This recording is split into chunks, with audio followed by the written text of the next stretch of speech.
तो साइंटिस्ट आगे अपना एक्सरसाइज 9.11 का फिफ्थ क्वेश्चन है। फिफ्थ क्वेश्चन करेंगे। देखिए इसने इंटीग्रेशन करने के लिए फंक्शन दे रखा है x² अपॉन x⁴ + 1, ये फंक्शन दे रखा है।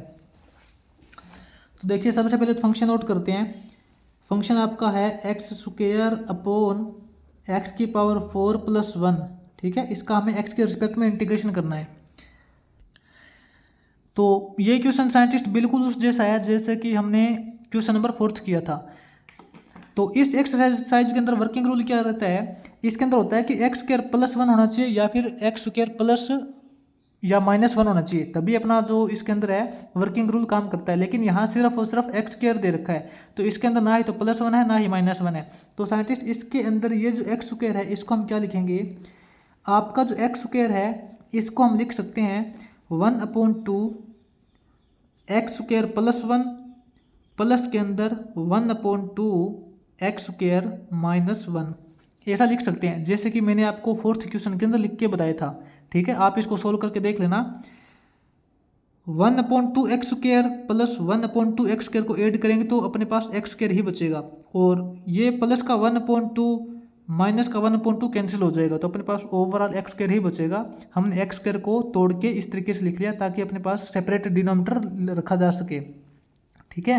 जैसे मैंने आपको 4th क्वेश्चन के अंदर डिटेल से बताया था कि इसको ऐसे कैसे लिखा है।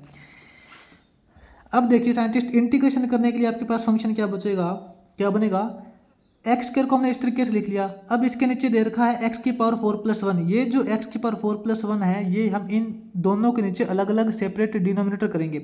तो ये तो 1/2 देखो हम बाहर निकाल लेंगे, अंदर बचेगा अपने पास x² + 1, इसके नीचे लिखेंगे x⁴ + 1, और प्लस के अंदर इसका अलग से इंटीग्रेशन करेंगे 1/2 इंटीग्रेशन ऑफ, यहाँ x² -1 है और यहाँ नीचे x⁴ + 1 लिखेंगे। दोनों का x के रिस्पेक्ट में अलग अलग से इंटीग्रेशन करेंगे। जैसे फोर्थ क्वेश्चन को किया था बिल्कुल उसी तरीके से इसको करना है। दोनों को एक साथ तो हम इंटीग्रेट नहीं कर सकते क्योंकि थोड़ा सा ज़्यादा लेंथी क्वेश्चन हो जाएगा, इसलिए हम क्या करते हैं, इसको मानते हैं अपन I1 इंटीग्रेशन फर्स्ट और इसको मानते हैं I2 इंटीग्रेशन सेकंड, ठीक है। 1/2 इसके साथ में एक बार नहीं लेंगे, सिर्फ इसका इंटीग्रेशन करेंगे, बाद में 1/2 साथ में लगा देंगे, ठीक है। तो I1 और I2 अलग अलग इंटीग्रेशन करेंगे। तो सबसे पहले हम I1 निकालते हैं। I1 का मान क्या है, इंटीग्रेशन x² + 1 अपॉन x⁴ + 1 है। तो वर्किंग रूल अपना वही सेम रहेगा, ऊपर नीचे यानी कि नंबरेटर और डिनोमिनेटर को x² से डिवाइड करना है। तो साइंटिस्ट x² से डिवाइड करेंगे तो क्या हो जाएगा, यहाँ अपने पास 1 बचेगा, प्लस में यहाँ 1/x² हो जाएगा, डिवाइड बाई यहाँ x² बचेगा, प्लस में यहाँ अपने पास 1/x² हो जाएगा, ठीक है। x² से डिवाइड करेंगे तब।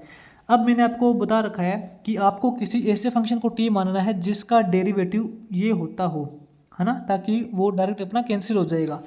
तो मैंने आपको तरीका भी बताया था कौन से फंक्शन को t मानेंगे। अगर यहाँ पे प्लस का सिंबल है तो x -1/x को हम t मानेंगे, चाहे तो आप इसका डेरिवेटिव करके देख लेना, यही आएगा, ठीक है। तो इसको हमने t मानना है तो इसके अकॉर्डिंग दोनों साइड डेरिवेटिव करेंगे। आपको पता है t मानने के बाद दोनों साइड डेरिवेटिव करते हैं, तो इसका तो डेरिवेटिव हो जाएगा 1 प्लस में 1/x² इक्वल टू t का डेरिवेटिव हो जाएगा dt/dx। तो इसके अकॉर्डिंग आपके पास जब क्रॉस मल्टीप्लाई करोगे तो dx इज इक्वल टू हो जाएगा 1 प्लस में 1/x² इंटू ये dt, ठीक है। dt इज इक्वल टू हो जाएगा 1 + 1/x² इंटू dx। तो इसके अकॉर्डिंग वैल्यू पुट करते हैं। आपका इंटीग्रेशन करने के लिए फंक्शन क्या है, integration of 1 + 1/x² into dx, इसकी जगह तो हम डायरेक्ट dt पुट करेंगे, ये तो dt हो जाएगा। डिवाइड में देखिए x² + 1/x² की जगह क्या वैल्यू पुट करें, तो आप यहाँ देखिए जब आपने x - 1/x को t माना था तो इसके अकॉर्डिंग जब हम दोनों साइड स्क्वायर करते हैं, x - 1/x का स्क्वायर करेंगे तो सिंपल सी बात है t का भी स्क्वायर करना पड़ेगा। अब इसका स्क्वायर ओपन करते हैं, x² प्लस में 1/x² हो जाएगा, माइनस में 2 भी करेंगे तो माइनस का 2 बचेगा, ठीक है, इक्वल टू t² हो जाएगा।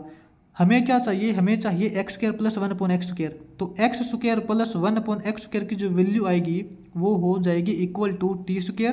प्लस 2, ठीक है। तो इसकी जगह लिख सकते हैं टी स्क्वायर प्लस में 2 को लिखेंगे √2 का स्क्वायर। अब अपने पास यहाँ देखिए डायरेक्ट इंटीग्रेशन का फॉर्मूला यूज हो रहा है, dt upon T square plus में ए स्क्वायर, यानी कि एक्स स्क्वायर प्लस ए स्क्वायर होता है ना इंटीग्रेशन का डायरेक्ट फॉर्मूला। तो वो कौन सा फॉर्मूला इसके अंदर यूज होगा, देखिए टेंजेंट इनवर्स एक्स अपॉन ए, यानी कि टी अपॉन ए, टी अपॉन √2, ठीक है। टेंजेंट इनवर्स एक्स अपॉन ए इंटू 1 अपॉन ए, 1 अपॉन √2 हो जाएगा, ठीक है। जैसा कि आप करते आए हो, आपको इंटीग्रेशन का फॉर्मूला क्लियर होना चाहिए, ठीक है। तो इसका इंटीग्रेशन क्या हो जाएगा, 1 upon √2 into tangent inverse T की वैल्यू पुट करेंगे। टी की वैल्यू क्या पुट करेंगे, टी हमने माना था x माइनस 1 अपॉन एक्स को, तो यहाँ टी की वैल्यू पुट करेंगे x माइनस 1 अपॉन एक्स, और √2 से डिवाइड करेंगे ना तो 1 अपॉन √2 हो जाएगा इसके डिवाइड में। तो ये टोटल वैल्यू टेंजेंट इनवर्स के साथ में थोड़ा सा ध्यान देना। तो इसका इंटीग्रेशन क्या हो जाएगा, 1 अपॉन √2 टेंजेंट इनवर्स, इसमें x एलसीएम लेंगे तो ये X square minus 1 upon x हो जाएगा, x इंटू √2 करोगे तो ये √2 इंटू एक्स हो जाएगा, ठीक है। इसका इंटीग्रेशन तो ये आ जाएगा फर्स्ट वाले पार्ट का, याद रखना ये जो अपना इंटीग्रेशन आया है ना, ये सिर्फ और सिर्फ अभी तक अपने पास I1 इसका इंटीग्रेशन आया है पहले वाले पार्ट का। अब इसका इंटीग्रेशन हम अलग से करेंगे, नेक्स्ट पेज पे चलते हैं। तो साइंटिस्ट इसका जो I2 है सेकेंड वाला पार्ट, इसका इंटीग्रेशन अब करेंगे, वही सेम प्रोसेस करेंगे। ऊपर नीचे नंबरेटर और डिनोमिनेटर को एक्स स्क्वायर से डिवाइड करेंगे, एक्स स्क्वायर से डिवाइड करेंगे तो क्या बनेगा, यहाँ तो अपने पास 1 माइनस में 1 अपॉन एक्स स्क्वायर हो जाएगा, डिवाइड में अपने पास बचेगा एक्स स्क्वायर प्लस में 1 अपॉन एक्स स्क्वायर बचेगा, है ना। इसका एक्स के रिस्पेक्ट में इंटीग्रेशन करना है। अब हमें किसी ऐसे फंक्शन को टी मानना है जिसका ऊपर वाला डेरिवेटिव होता है, और मैंने आपको ट्रिक भी बता रखी है। अगर यहाँ पे 1 माइनस का सिंबल दे रखा है तो हमें यहाँ पे बीच में प्लस का सिंबल लगाना है, x प्लस 1 अपॉन एक्स को t मानना पड़ेगा, ठीक है, क्योंकि इसका डेरिवेटिव करोगे तो यही आएगा। अब दोनों साइड डेरिवेटिव करते हैं तो इसका डेरिवेटिव हो जाएगा अपने पास 1 minus 1 upon x square is equal to T का डेरिवेटिव हो जाएगा dt अपॉन dx। अब इसके अकॉर्डिंग अपने पास देखिए जो dt की वैल्यू आएगी, हम इसका क्रॉस मल्टीप्लाई कर देते हैं, dt की वैल्यू हो जाएगी अपने पास dx इंटू ये total value dx into 1 minus 1 upon x square, ये टोटल वैल्यू, ठीक है। तो इसके अकॉर्डिंग वैल्यू पुट करनी है बस आपको फटाफट। Integration of 1 minus 1 upon x square into dx, इसकी जगह तो आप डायरेक्ट dt पुट कीजिए, और नीचे देखिए x square plus 1 upon x square की जगह क्या वैल्यू पुट करेंगे, आपने x प्लस 1 अपॉन एक्स को t माना था तो इसके अकॉर्डिंग चलते हैं, दोनों साइड स्क्वायर करेंगे तो x प्लस 1 अपॉन एक्स का जो स्क्वायर है तो वो टी स्क्वायर के इक्वल हो जाएगा। अब इसका स्क्वायर ओपन करेंगे, एक्स स्क्वायर प्लस में 1 अपॉन एक्स स्क्वायर करेंगे, प्लस में 2ab भी करते हैं तो प्लस में 2x हो जाएगा, 2 हो जाएगा, x कैंसिल हो जाएगा, ठीक है, इक्वल टू टी स्क्वायर। हमें क्या चाहिए, हमें चाहिए x square plus 1 upon x square, तो हमें तो सिर्फ और सिर्फ x square plus 1 upon x square चाहिए। तो इसकी वैल्यू क्या हो जाएगी, इसकी वैल्यू हो जाएगी equal to T square minus 2, T square minus 2 को लिखेंगे √2 का स्क्वायर, ठीक है। तो यहाँ तो साइंटिस्ट अब अपने पास देखिए डायरेक्ट फॉर्मूला यूज हो रहा है, कौन सा फॉर्मूला यूज हो रहा है, 1 upon x square minus a square. तो इसका इंटीग्रेशन क्या होता है, इसका इंटीग्रेशन होता है, याद कीजिए 1 अपॉन 2a, ए की value √2, 1 upon 2a log of x minus a, यानी कि t minus √2 upon x plus a, यानी कि t प्लस √2, ठीक है।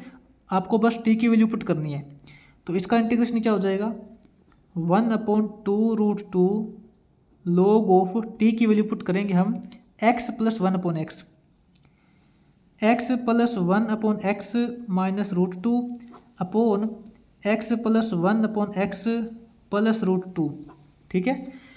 ऊपर नीचे हम x एलसीएम ले लेते हैं इसके अंदर, तो इसका ओवरऑल इंटीग्रेशन हो जाएगा 1 अपॉन 2√2 log ऑफ, यहाँ x एलसीएम लेंगे तो x स्क्वायर हो जाएगा, एक्स स्क्वायर प्लस में 1 माइनस में √2 इंटू एक्स हो जाएगा, ठीक है। और इसके नीचे क्या बचेगा, यहाँ x एलसीएम लेंगे, एक्स स्क्वायर प्लस में 1 प्लस में √2x हो जाएगा, और ऊपर नीचे जो x एलसीएम लिया था वो ऊपर नीचे कैंसिल हो जाएगा। तो इसका अपना जो सेकंड पार्ट था, सेकंड पार्ट का इंटीग्रेशन अपना ये हो चुका है कंप्लीट, ध्यान देना, ठीक है। तो अपना कंप्लीट जो फिफ्थ क्वेश्चन है, फिफ्थ क्वेश्चन का कंप्लीट इंटीग्रेशन क्या आएगा,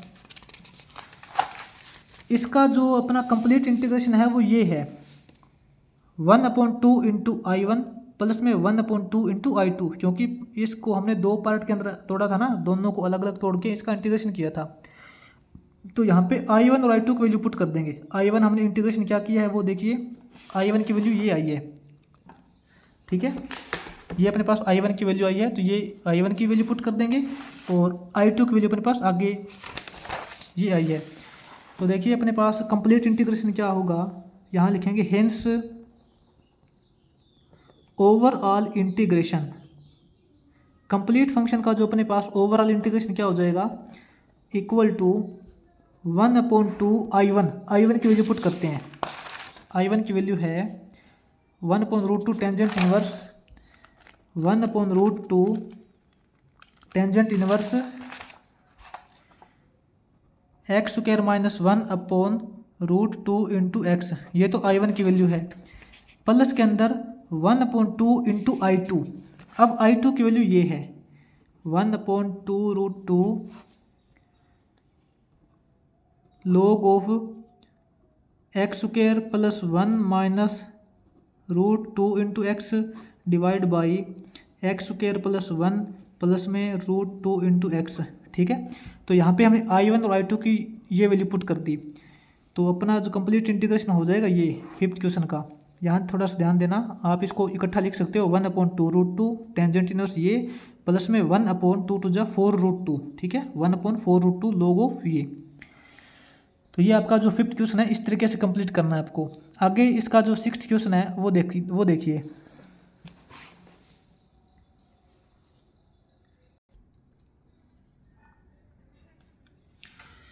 तो साइंटिस्ट आगे इसके सिक्स्थ क्वेश्चन में देखिए, हमें फंक्शन दे रखा है इंटीग्रेशन करने के लिए dx/(x⁴ - 5x²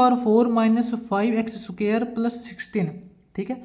तो आप थोड़ा याद कीजिए कि इससे पहले हमने जितने भी क्वेश्चन किए थे 5 क्वेश्चन तक, वहाँ अपने पास होता था x² प्लस या माइनस के अंदर x⁴ प्लस या माइनस के अंदर x² प्लस में 1 होता था, लेकिन यहाँ 16 दे रखा है और ऊपर भी अपने पास x² की फॉर्म में कुछ ना कुछ होता था, लेकिन हमें सिर्फ और सिर्फ ऊपर 1 दे रखा है ना।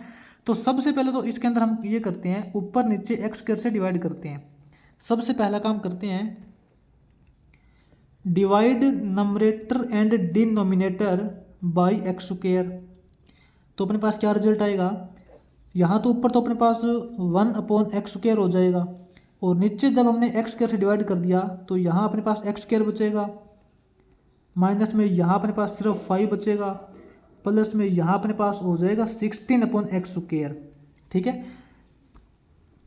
अब क्या करेंगे, अब देखो हमें ऊपर तो दे रखा है 1/x², नीचे अपने पास यहाँ पे 16/x² की फॉर्म में कुछ ना कुछ रिजल्ट दे रखा है। कहने का मतलब है कि नीचे आपको थोड़ा सा हिंट मिल रहा है कि x प्लस में 4/x का होल स्क्वायर, कहने का मतलब थोड़ा समझ के देखो, x माइनस में 4/x का होल स्क्वायर ओपन करोगे ना तो कहीं ना कहीं अपने पास नीचे वाला रिजल्ट मिलेगा। तो इसका ऊपर डेरिवेटिव होना चाहिए। आपने क्या किया था, आप किसी ऐसे फंक्शन को t मानते थे जिसका ऊपर डेरिवेटिव हो, है ना। आपको याद है तो आपने अभी तक इतने क्वेश्चन किए थे जिसको आपने t माना था उसका ऊपर आपको डेरिवेटिव मिलता था, ठीक है। लेकिन थोड़ा सा और याद कीजिए, जिस वैल्यू को आप t मानते थे ना उसका आप कंप्लीट स्क्वायर करते थे, इक्वल टू t² हो जाता था। तो अब यहाँ देखो x - 4/x का स्क्वायर करेंगे तो आपको कुछ ना कुछ ये रिजल्ट आता दिखाई दे रहा है। तो कहने का मतलब है कि x - 4/x है ना, इसको t मानना पड़ेगा। अगर आपको x - 4/x को t मानना पड़ेगा तो इसका डेरिवेटिव ऊपर होना चाहिए कि नहीं होना चाहिए, तभी तो ये कैंसिल होगा ना। तो कहने का मतलब है कि x - 4/x को आप t मानोगे लेकिन इसका डेरिवेटिव ऊपर होना चाहिए। एक बार इसका डेरिवेटिव करके देखते हैं, इसका डेरिवेटिव करके देखते हैं तो x का डेरिवेटिव 1 माइनस के अंदर 4 कोफिशिएंट है, 1/x का डेरिवेटिव होता है माइनस में 1/x², तो माइनस माइनस प्लस हो जाएगा। तो इसका जो डेरिवेटिव है वो ये आएगा, इक्वल टू t का डेरिवेटिव अपने पास हो जाएगा dt/dx, ठीक है, हमारा मेन मकसद ये है कि x minus four x minus four upon x को तो हम t मान लेंगे, लेकिन इसका डेरिवेटिव जो है ये, इसका d अपॉन डी एक्स, इसका डेरिवेटिव ये है जो ऊपर की तरफ होना चाहिए। ऊपर अपने पास सिर्फ और सिर्फ 1 अपॉन एक्स स्क्वायर है, लेकिन यहाँ ये होना चाहिए। तो कहने का मतलब है कि ये जो ऊपर 1 अपॉन एक्स स्क्वायर दे रखा है, इसको किसी भी तरीके से तोड़ मरोड़ के आपको इस रूप में लिख के लेके आना है। तो ये जो 1 अपॉन एक्स स्क्वायर है, इसको ऐसे कैसे लिखेंगे? तो देखिए साइंटिस्ट, आपका जो ऊपर 1 अपॉन एक्स स्क्वायर है ना, आप इसको लिख सकते हो 1 प्लस 4 अपॉन एक्स स्क्वायर की फॉर्म में। कैसे लिखोगे थोड़ा देखना, इसको लिखोगे 1 अपॉन 4 इंटू 1 प्लस में 4 upon x square minus 1 upon 4 करके देख लेना चाहिए। 1 अपॉन 4 इंटू 1 करोगे, 1 अपॉन 4 माइनस 1 अपॉन 4 कैंसिल हो जाएगा, ठीक है। अब इसकी मल्टीप्लाई इसके साथ में करोगे, 4 से 4 कैंसिल हो जाएगा, 1 अपॉन एक्स स्क्वायर ही बचेगा, ठीक है। तो कहने का मतलब है कि इसको आप इस तरीके से लिख सकते हो। ये जो 1 अपॉन एक्स स्क्वायर है, इसको हम इस तरीके से लिखेंगे। तो यहाँ पे 1 अपॉन एक्स स्क्वायर की जगह ये वैल्यू पुट करेंगे, इसका सेपरेट डिनोमिनेटर करेंगे, ठीक है। 1 अपॉन एक्स स्क्वायर की जगह ये वैल्यू पुट करेंगे तो क्या हो जाएगा, देखिए 1 अपॉन 4 इंटू 1 प्लस में 4 अपॉन एक्स स्क्वायर, इसके नीचे हम सेपरेट डिनोमिनेटर रखेंगे। क्या रखेंगे? एक्स स्क्वायर माइनस 5 प्लस में 16 अपॉन एक्स स्क्वायर, इसका इंटीग्रेशन करेंगे अलग से। अब माइनस के अंदर ये जो 1 अपॉन 4 है, माइनस के अंदर ये 1 अपॉन 4 बाहर निकाल लेंगे, और ऊपर तो आपके पास क्या बचेगा, 1 ही बचेगा, सिंपल है। तो डी एक्स अपॉन यही रिजल्ट बचेगा, एक्स स्क्वायर माइनस में 5 प्लस में 16 अपॉन एक्स स्क्वायर। अब आपका जो ये क्वेश्चन है वो इस तरीके से आ चुका है, ठीक है। इसको हमने तोड़ के इस फॉर्म में लिख लिया। अब इसके अंदर देखो, ये 1/4 तो देखो, इसको छोड़ो, ये तो बाहर निकल जाएगा, ये तो बाहर निकल जाएगा, लेकिन आपका इंटीग्रेशन दो पार्ट में टूट जाएगा, जैसे हम अभी तक करते आए हैं। एक तो आपका ये वाला पार्ट हो जाएगा, ये एक आपका ये वाला पार्ट हो जाएगा, दोनों को अलग अलग इंटीग्रेट करेंगे, ठीक है। तो मान लेते हैं कि ये जो आपका कंप्लीट है, ये आपका I1 है, इंटीग्रेशन फर्स्ट है, और ये आपका जो कंप्लीट है ये आपका I2 है, इंटीग्रेशन सेकंड है। दोनों पार्ट को एक साथ सोल्व नहीं कर सकते, दोनों को अलग अलग सोल्व करना पड़ेगा, ठीक है। तो सबसे पहले फर्स्ट पार्ट का इंटीग्रेशन करेंगे सोल्व, उसके बाद में सेकंड पार्ट का करेंगे। तो इसको नेक्स्ट पेज पे सोल्व करते हैं, यहाँ थोड़ा सा ये हो नहीं पाएगा। तो साइंटिस्ट, आपके I1 यानी कि इंटीग्रेशन फर्स्ट की वैल्यू हो जाएगी 1/4 integration of 1 plus 4 upon x square minus 5 plus 16 upon x square. अब इसके अंदर देखो कौन से फंक्शन को टी मानना पड़ेगा, मैंने आपको पहले से बता दिया था कि हमें इसके अंदर x माइनस 4 अपॉन एक्स को टी मानना पड़ेगा, है ना। तभी तो इसका जो डेरिवेटिव है वो 1 प्लस 4 अपॉन एक्स स्क्वायर होगा ना। तो यहाँ x माइनस 4 अपॉन एक्स को हमने टी माना था। तो इसके अंदर क्या करते हैं, लेट मान लेते हैं कि x माइनस 4 अपॉन एक्स को आपने t माना है, जो कि यहाँ से क्लियर भी हो रहा है। यहाँ प्लस का सिंबल है ना, तो यहाँ पे बीच में माइनस का सिंबल लगाना पड़ेगा, x माइनस 4 अपॉन एक्स हो जाएगा, इसको t मानेंगे। तो दोनों साइड डेरिवेटिव करते हैं, आपको स्टेप तो पता ही है। इसका डेरिवेटिव तो यही होगा 1 प्लस में 4 अपॉन एक्स स्क्वायर, और इसका t का डेरिवेटिव हो जाएगा dt अपॉन dx। तो इसके अकॉर्डिंग देखें तो आपके पास क्रॉस मल्टीप्लाई करेंगे तो dt की जो वैल्यू हो जाएगी वो हो जाएगी dx इंटू 1 प्लस में 4 अपॉन एक्स स्क्वायर। तो ये वैल्यू पुट करते हैं, तो अपने पास ये 1/4 तो बाहर हमने कॉमन निकाल लिया, इंटीग्रेशन ऑफ 1 प्लस में 4 upon x square into D X, इसकी जगह तो हम इक्वल टू dt पुट करेंगे, dt हो जाएगा। इसका टोटल डिवाइड में देखिए, अब बात करते हैं कि इसकी जगह क्या वैल्यू पुट करें। यहाँ देखिए, अगर आपने x माइनस 4 अपॉन एक्स को t मानना है तो थोड़ा सा यहाँ से सोल्व करते हैं, जैसे कि हम हर एक क्वेश्चन के अंदर करते आए हैं। इसमें दोनों साइड स्क्वायर कर लेते हैं। x माइनस 4 अपॉन एक्स का स्क्वायर है वो आपका टी स्क्वायर के इक्वल हो जाएगा। इसका स्क्वायर ओपन करेंगे, एक्स स्क्वायर प्लस में 16 अपॉन एक्स स्क्वायर बनेगा, माइनस में 2ab करेंगे, 2 इंटू a इंटू b करेंगे तो x से x कट जाएगा, 2 4 8 बचेगा, माइनस में 8 बचेगा, इक्वल टू टी स्क्वायर है, ठीक है। हमें क्या चाहिए, हमें चाहिए x square plus 16 upon x square minus 5, लेकिन यहाँ है माइनस का 8, तो इस माइनस 8 को हम लिख सकते हैं ना, -5 -3 लिख सकते हैं ना।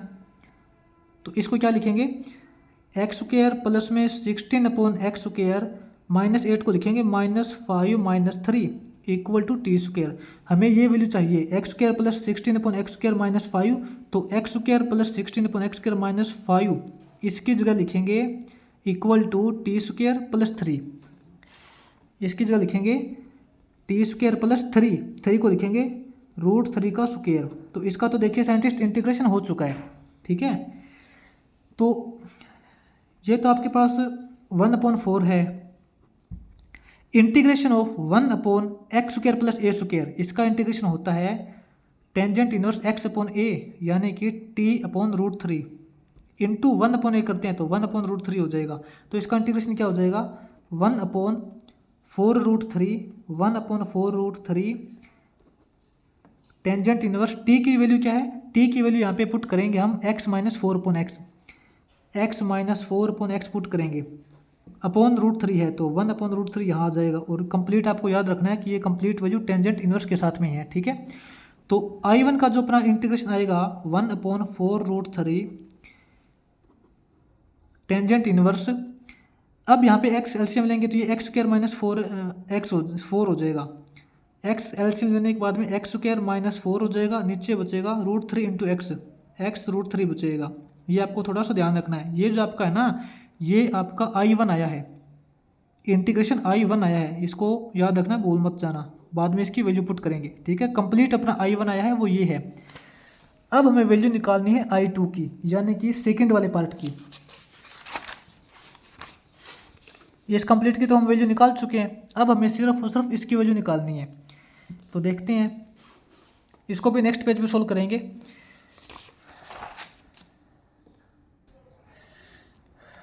तो अब साइंटिस्ट इसके I2 पार्ट में देखिए, जो सेकंड पार्ट है I2, इसका इंटीग्रेशन कैसे करेंगे 1/4 इंटीग्रेशन ऑफ dx/x² -5 + 16/x² दे रखा है।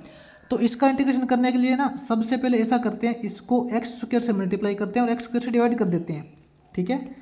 यहाँ करेंगे multiply and divide numerator and denominator by x²। Numerator और डिनोमिनेटर को x² से मल्टीप्लाई और डिवाइड करेंगे ना, तो बात तो एक ही है। इसको x² से मल्टीप्लाई करेंगे तो ऊपर तो अपने पास x² हो जाएगा, dx हो जाएगा, और इसको x² से डिवाइड करेंगे तो बात तो एक ही है ना, यहाँ पे x⁴ हो जाएगा, क्योंकि x² से डिवाइड करेंगे तो x² से x² कट जाएगा, वही तो आएगा अपने पास, तो कोई फर्क नहीं पड़ेगा। तो माइनस में 5x² प्लस में 16 अपने पास ये बचेगा। इसका अब हमें इंटीग्रेशन करना है।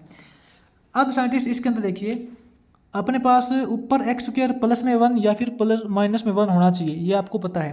तो इसके लिए क्या करेंगे, इससे पहले जो हमने थर्ड क्वेश्चन किया था या फिर फोर्थ क्वेश्चन किया था, उसके अंदर यहाँ पे x² को हमने क्या लिखा था, यहाँ जो आपका x² है ना, उसको लिखना पड़ेगा 1/2 x² प्लस 1 प्लस के अंदर 1/2 x² - 1 लिखना पड़ेगा, ठीक है। क्योंकि 1/2 x² प्लस में 1/2 x² करोगे तो x² आएगा, और 1/2 माइनस में 1/2 करोगे तो कैंसिल हो जाएगा। तो इस x² को हम इस तरीके से लिख सकते हैं। तो यहाँ पे अब x² को इस तरीके से लिखेंगे तो इसका सेपरेट डिनोमिनेटर करके देखो एक बार। ये जो 1/4 है ना, ये तो टोटल के बाहर है, ये तो 1/4 आपका टोटल के बाहर है, ठीक है। इस x² की जगह ये वैल्यू पुट करेंगे और इसका सेपरेट डिनोमिनेटर करेंगे। सेपरेट डिनोमिनेटर करेंगे तो क्या हो जाएगा 1/2 इंटू x² प्लस 1, इसके नीचे हम अलग से सेपरेट डिनोमिनेटर करते हैं, ये वाला क्या करेंगे x⁴ माइनस में 5x² प्लस में 16, इसका अलग से करेंगे, प्लस के अंदर इसके नीचे अलग से सेपरेट डिनोमिनेटर करेंगे 1/2 into x² minus 1 upon x⁴ minus में 5x² प्लस में 16, ठीक है। इसका अलग से इंटीग्रेशन करना पड़ेगा। तो साइंटिस्ट अब यहाँ देखिए, जब हमने इसका अलग अलग सेपरेट डिनोमिनेटर किया तो यहाँ फिर हमें दो इंटीग्रेशन करने पड़ेंगे अलग अलग। ये दोनों I2 के ही पार्ट है, ठीक है। तो ये 1/4 तो देखो टोटल के बाहर है, इसको एक बार थोड़ा छोड़ो आप, और ये देखो ये जो 1/2 है ना 1/2, और यहाँ भी 1/2 है, ये 1/2 तो आप बाहर कॉमन निकाल सकते हो। अपने पास क्या बनेगा 1/4 तो पहले से दे रखा है, 1/2 यहाँ से कॉमन निकालेंगे, यहाँ से कॉमन निकालेंगे, ये तो 1/8, 1/8 तो देखो टोटल के बाहर हो जाएगा। अंदर अपने पास क्या बचेगा, अंदर सिर्फ और सिर्फ ये बचेगा इंटीग्रेशन। ठीक है, x² + 1/(x⁴ - 5x² + 16), ये अपना इंटीग्रेशन इसका है। प्लस के अंदर इसका इंटीग्रेशन अलग से है, x² - 1/(x⁴ - 5x² + 16), इसका अलग से इंटीग्रेशन करेंगे। अब साइंटिस्ट ये दोनों ही I2 के पार्ट है। ठीक है, याद रखना, कहीं आप कंफ्यूज मत हो जाना, मेरे को पता है बहुत ज़्यादा लेंथी क्वेश्चन हो चुका है ये। I2 का पार्ट है ये दोनों। अब ये देखो 1/8 को आप एक बार छोड़ो, आपका ये जो कंप्लीट है ना, इसको आप मान लीजिए कि अपना A है, इंटीग्रेशन A है, और इसको आप मान लीजिए कि आपका ये इंटीग्रेशन B है। अब आपको इंटीग्रेशन A और इंटीग्रेशन B इन दोनों को भी अलग अलग सोल्व करना पड़ेगा। ठीक है, तो चलिए सबसे पहले ना हम यहाँ पे जो ये इंटीग्रेशन फर्स्ट है A है, इसको सोल्व करते हैं, उसके बाद में B को सोल्व करेंगे, फिर इन दोनों को कंबाइन करेंगे तो अपने पास I2 की वैल्यू आएगी। ठीक है, और फिर उस I2 को I1 के अंदर मिलाएंगे, फिर तब जाके अपना कंप्लीट क्वेश्चन हो पाएगा ये। तो सबसे पहले A को सोल्व करते हैं, इस इंटीग्रेशन को सोल्व करते हैं नेक्स्ट पेज पे। ये आपका A पार्ट है। ठीक है, जो I2 का A है ना, I2 का A पार्ट वो ये है, इसको इंटीग्रेट करेंगे। तो सबसे पहले ये देखिए x² से डिवाइड कर देते हैं नंबरेटर और डिनोमिनेटर दोनों को। तो मैं आपको यहाँ पे डायरेक्ट सोल्व कराता हूँ। Divide numerator and denominator by x², x² से डिवाइड करेंगे तो अपना जो साथ में A लिखते जाना। ठीक है, हमें पता चलता रहेगा कि ये A है। x² से डिवाइड करेंगे तो यहाँ तो 1 हो जाएगा, प्लस में यहाँ हो जाएगा 1/x²। ठीक है, और इसके नीचे यहाँ क्या बचेगा, x² से डिवाइड करने के बाद ये अपने पास x² बचेगा, माइनस में 5 बचेगा, प्लस में ये 16/x² हो जाएगा। तो साइंटिस्ट इससे पीछे देखना एक बार, थोड़ी सी मिस्टेक हो गई हमसे, एक पेज पीछे चलते हैं। यहाँ जो हमने ये जो x² है ना, ये वाला x² जो I2 वाला पार्ट है, इस x² को हमने लिखा है x = 1/2 × x² + 1 किया है। तो यहाँ पे हम x² + 4 करते हैं और x² - 4 करते हैं, तो कोई फर्क नहीं पड़ेगा। ठीक है, थोड़ा सा ध्यान देना, x² + 4 किया है यहाँ पे हमने, यहाँ x² - 4 करेंगे, तब जाके यहाँ पे x² + 4 या x² - 4 होगा, और यहाँ अब x² + 4 है। ठीक है, जो इसका A पार्ट है ना, वहाँ भी x² + 4 है, तो यहाँ +4 कर दिया तो यहाँ पे 4/x² बनेगा, क्योंकि हमारा मेन मकसद ये है कि ऊपर वाला किसी ना किसी का डेरिवेटिव होना चाहिए। अब हम इसके अंदर क्या करते हैं, अब इसके अंदर ऐसा करते हैं, लेट मान लिया कि x यहाँ पे प्लस का सिंबल है ना, तो यहाँ पे माइनस का सिंबल लगाएंगे, और 4/x इसको हम t मानेंगे। x - 4/x को आप t मानोगे तो इसका जब आप दोनों साइड डेरिवेटिव करोगे तो क्या हो जाएगा, इसका दोनों साइड डेरिवेटिव करेंगे तो 1 + में 4/x² = dt/dx हो जाएगा। ठीक है, तो यहाँ से आपके पास जो dt की वैल्यू आएगी वो हो जाएगी dx × 1 + 4/x²। तो इसके अकॉर्डिंग वैल्यू पुट करते हैं, तो यहाँ dx होता है ना, 1 + 4/x² × dx, इसकी जगह तो आप डायरेक्ट dt पुट करोगे, dt/ ये वैल्यू है। तो इसको थोड़ा सा ध्यान से देखना, अगर आपने x - 4/x = t एज्यूम किया है तो दोनों साइड स्क्वायर करेंगे, तो x - 4/x का जो स्क्वायर है वो = t² हो जाएगा, और इसका स्क्वायर ओपन करेंगे तो क्या हो जाएगा, x² प्लस में 4 का स्क्वायर 16/x² माइनस में 2ab करोगे तो 8x हो जाएगा, 8 हो जाएगा, = t² है। हमें क्या चाहिए, हमें चाहिए x² - 5, यहाँ -8 है, तो इसको लिख सकते हैं x² प्लस में 16/x² -8 को लिखेंगे -5 - 3 = t²। हमें चाहिए x² प्लस 16/x² -5, तो x² प्लस 16/x² -5 इसकी जगह पुट कर सकते हैं t² प्लस 3, तो इसकी जगह यहाँ पुट करेंगे t² प्लस 3 को पुट करेंगे √3 का स्क्वायर। अब आपके पास यहाँ डायरेक्ट इंटीग्रेशन हो जाएगा, इसका डायरेक्ट इंटीग्रेशन क्या हो जाएगा, देखिए 1/x² प्लस a² का डायरेक्ट इंटीग्रेशन होता है टेंजेंट इनवर्स एक्स अपॉन ए यानी कि टी अपॉन रूट थ्री और इंटू में 1 अपॉन ए भी होता है, तो यहाँ 1 अपॉन रूट थ्री हो जाएगा। टेंजेंट इनवर्स टी की वैल्यू पुट करेंगे, टी की वैल्यू पुट करेंगे x minus four upon x, ठीक है, x minus four upon x put करेंगे टी की वैल्यू और इंटू में 1 अपॉन रूट थ्री भी है ये वाला, और ये कंप्लीट वैल्यू टेंजेंट इनवर्स के साथ में थोड़ा ध्यान देना। तो 1 upon root three tangent inverse, यहाँ एक्स एलसीएम ले लेंगे तो ये एक्स स्क्वायर हो जाएगा, X square minus four upon X root three, ठीक है, ये इसका इंटीग्रेशन हो जाएगा। लेकिन साइंटिस्ट ध्यान देना, ये सिर्फ और सिर्फ अपना ए का इंटीग्रेशन हुआ है, ठीक है, जो अपना I2 का ए था ना, I2 जो अपना किया था हमने, I2 को हम दो पार्ट में तोड़ा था, उसका जो पहला पार्ट ए है इसका इंटीग्रेशन हुआ है अभी तक हमारा I2 का जो बी पार्ट है उसका इंटीग्रेशन करना बाकी है, ठीक है, तो वो नेक्स्ट पेज पे करते हैं। चलो, ये तो आपका I2 का ए का इंटीग्रेशन हो गया। अब I2 का जो बी पार्ट है उसका नेक्स्ट पेज पे इंटीग्रेशन करेंगे। तो साइंटिस्ट ध्यान देना, अपने पास ये है, ठीक है, जो I2 का बी पार्ट है, इसका इंटीग्रेशन करेंगे तो वही बात, नंबरेटर और डिनोमिनेटर को दोनों को एक्स स्क्वायर से डिवाइड करेंगे, तो अपने पास इंटीग्रेशन क्या बनेगा, वो बनेगा अपने पास देखिए 1 minus four upon x square हो जाएगा, डिवाइड बाई यहाँ एक्स स्क्वायर हो जाएगा, माइनस में 5 हो जाएगा, प्लस में 16 अपॉन एक्स स्क्वायर हो जाएगा। इसका एक्स के रिस्पेक्ट में इंटीग्रेशन करेंगे। तो अब यहाँ पे देखिए, यहाँ माइनस का सिंबल है ना, तो यहाँ हम x प्लस का सिंबल लेंगे, 4 अपॉन एक्स, यहाँ इसको हम t मानेंगे, तो इसका डेरिवेटिव करोगे तो आपको पता है 1 माइनस में 4 अपॉन एक्स स्क्वायर आएगा equal to dt upon dx हो जाएगा, ठीक है। तो इसकी क्रॉस मल्टीप्लाई करेंगे ना, तो आपके पास जो dt की वैल्यू आएगी वो हो जाएगी dx into 1 minus four upon x square. तो इसके अकॉर्डिंग वैल्यू पुट करते हैं, तो आपका b इंटीग्रेशन हो जाएगा integration of 1 minus four upon x square into D X, इसकी जगह तो आप डायरेक्ट डी टी पुट करोगे, डी टी। अब अपने को X square minus 5 plus 16 upon x square की वैल्यू चाहिए।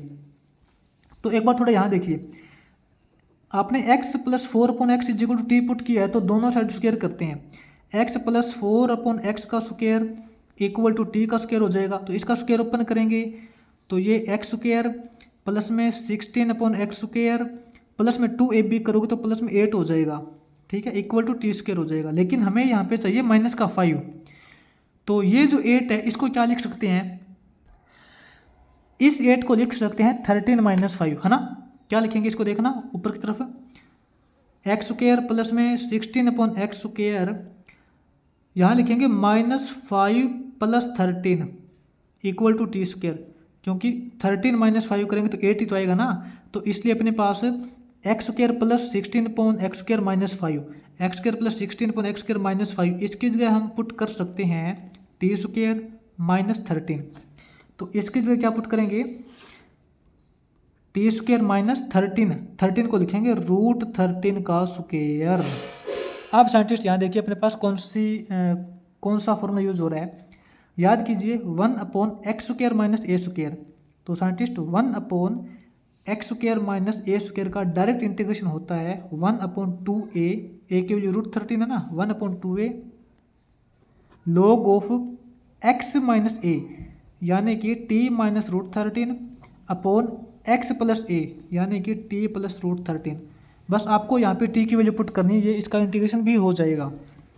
तो b का अपना ओवरऑल इंटीग्रेशन क्या आएगा, 1 upon 2 root 13 into log of t की वैल्यू पुट करेंगे यहाँ पे x plus four upon X, X plus four upon X minus में रूट 13 अपॉन एक्स प्लस में 4 अपॉन एक्स प्लस में रूट 13, ठीक है। तो b इंटीग्रेशन क्या हो जाएगा 1 upon 2 root 13 log of X LCM लोगे तो एक्स स्क्वायर प्लस में 4 माइनस में रूट 13 इंटू एक्स हो जाएगा। यहाँ भी एक्स एलसीएम लेंगे तो एक्स स्क्वायर प्लस में 4 प्लस में रूट 13 एक्स हो जाएगा, ठीक है। तो ये जो आपका इंटीग्रेशन आया है वो आया है I2 का बी पार्ट। अब आपका कंप्लीट फंक्शन का इंटीग्रेशन हो चुका है और सभी को इकट्ठा लिख देंगे, ठीक है, कि कौन सा अपना इंटीग्रेशन बनाए। तो देखिए इसको नेक्स्ट पेज पे सभी इंटीग्रेशन को मिला के लिखते हैं, ध्यान से देखते रहना।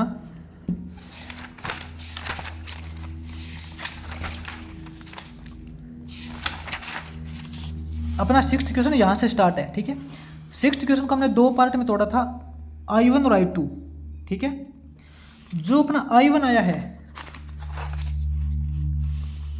जो अपना I1 आया है, I1 का इंटीग्रेशन अपना ये आया है। तो यहाँ पे साइंटिस्ट क्या लिखेंगे, देखिए यहाँ लिखेंगे हेंस ओवरऑल इंटीग्रेशन।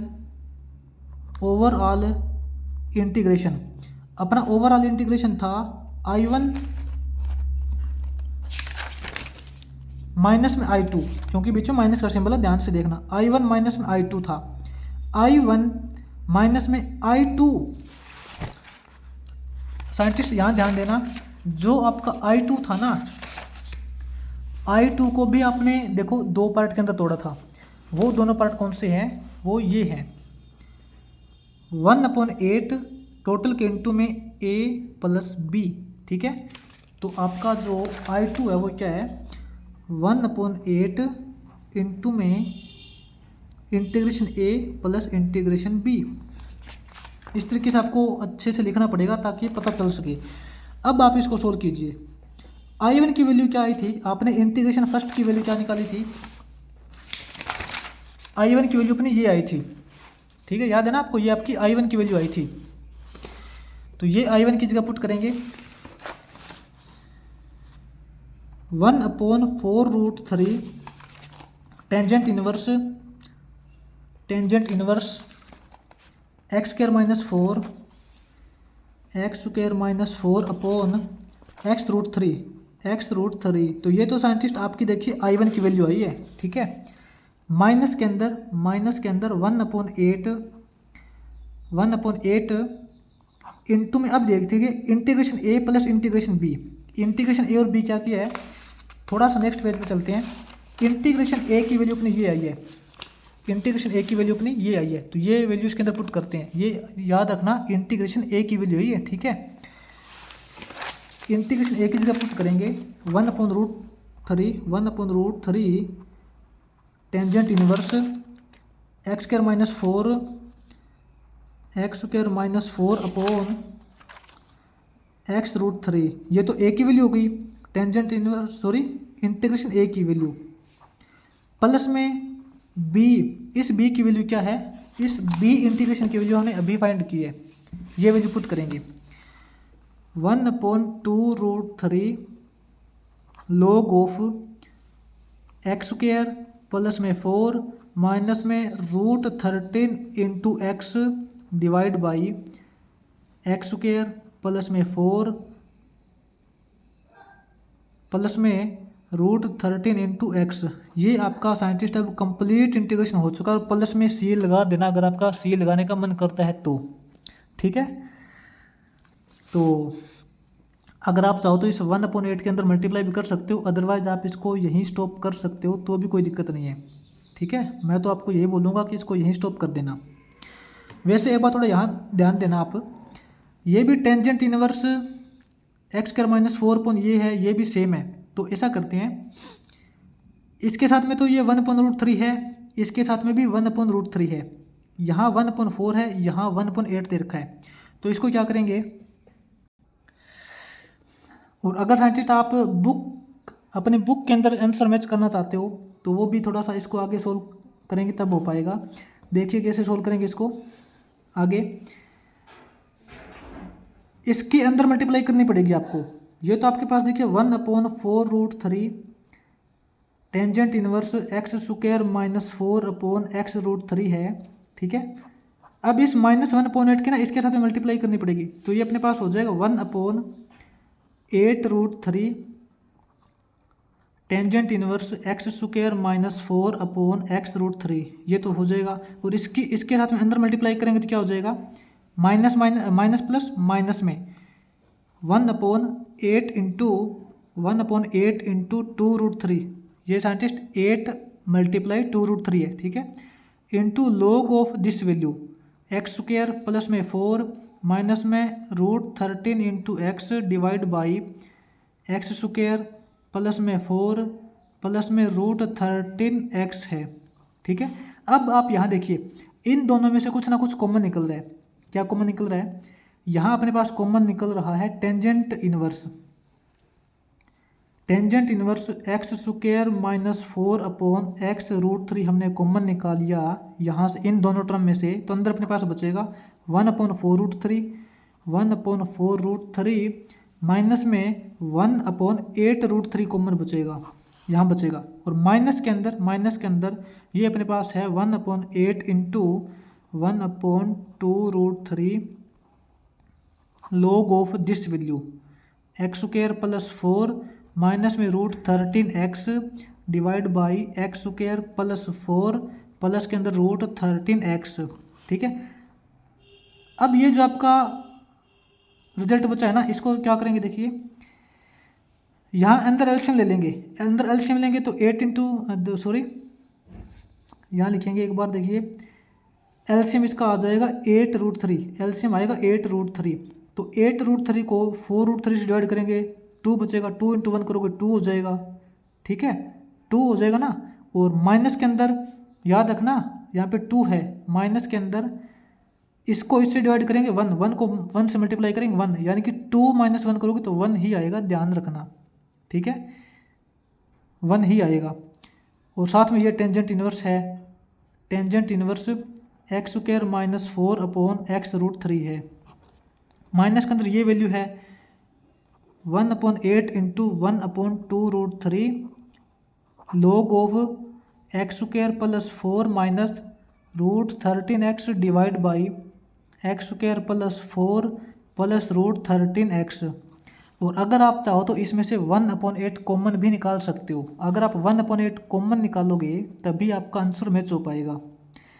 1/8√3 हम यहाँ से कॉमन निकाल लेते हैं तो अंदर क्या बचेगा, अंदर अपना बचेगा 1/8√3 कॉमन निकाल दिया तो ये बचेगा tangent inverse x square minus 4 upon x √3।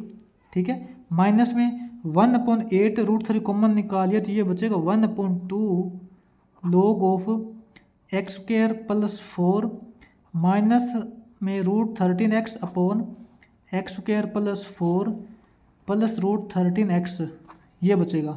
और प्लस में लगा देंगे लास्ट में c।